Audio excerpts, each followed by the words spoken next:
She follows Donald Trump everywhere, every meeting, every golf course, every trip, carrying one piece of technology almost nobody in Washington still uses. And once you understand why she carried it, you'll understand why Trump trusted her more than almost anyone around him. Because according to a new book by Maggie Haberman and Jonathan Swan, this isn't occasional access, it's constant proximity. A 34-year-old aide who appears almost silently in scene after scene inside the most powerful spaces in the White House, sitting off to the side, laptop open, watching everything. And when Trump wants something, information, numbers, a headline, he doesn't always turn to his cabinet, he turns to her. But that's not the strangest part, because Trump doesn't just treat her like an aide. At times, he reportedly describes her as something closer to irreplaceable. He tells staff she's the only person outside his family who will never leave him. But there's something else, something subtle, something easy to miss at first. Trump calls her something nobody else does. Almost a pet name, but once you notice it, it starts appearing over and over in meetings and private conversations, even in moments of crisis, and it tells you something about the relationship that almost nobody has talked about, something personal, almost like a private signal between the two of them, a pattern that repeats so often it begins to feel intentional, and that raises a question the book keeps circling but never fully answers. How does someone become that close to a president without ever really stepping into the spotlight? So who exactly is Natalie Harp, and what is she doing inside the Oval Office? In the new book we've been covering, one figure keeps appearing in almost every room. Not elected, not confirmed by the Senate, not famous. Natalie Harp, 34 years old, executive assistant to the president, and the more you read, the more one question keeps surfacing. Is she the most influential person in Washington that nobody is talking about?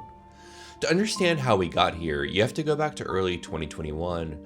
Trump has just lost the election. He retreats to Mar-a-Lago, and according to regime change, the place is almost empty. Barely any furniture, no real schedule, no sense of what comes next.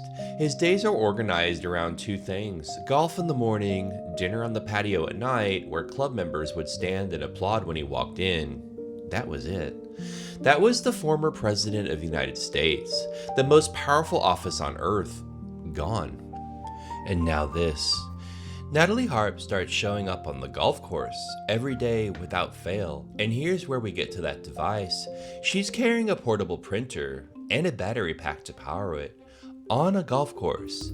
Every single day, Harp would walk alongside Trump, pulling out freshly printed copies of positive news stories, glowing social media comments, things people were saying about him online. She'd read them to him aloud, then hand him the printout.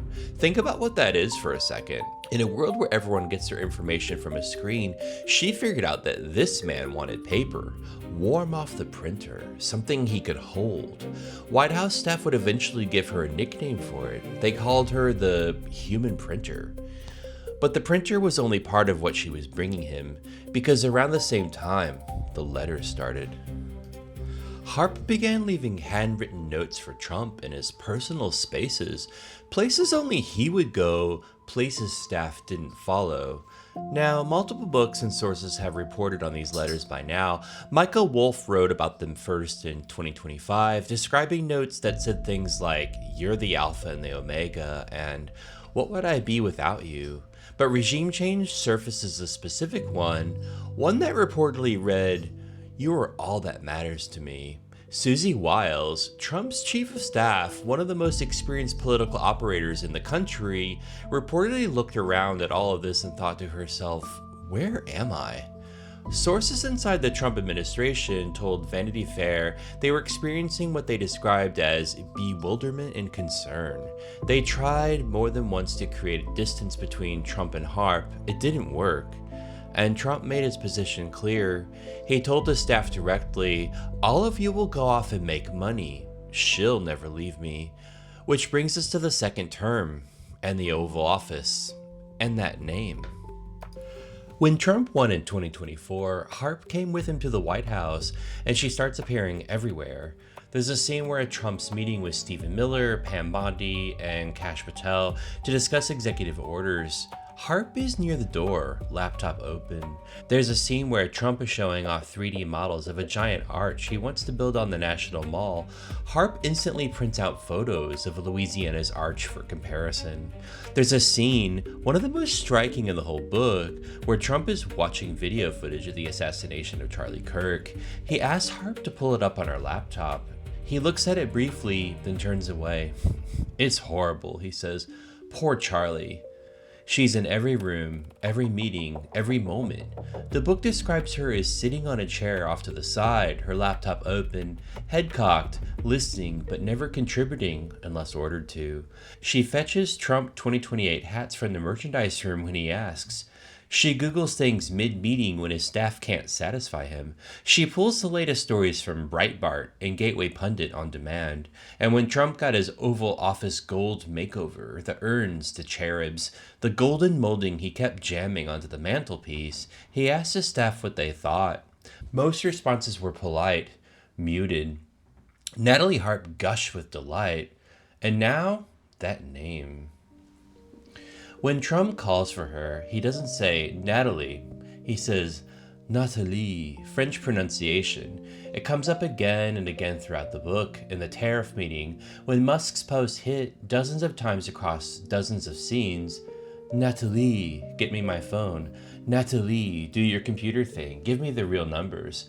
Nobody else calls her this. No explanation is ever given for why he does.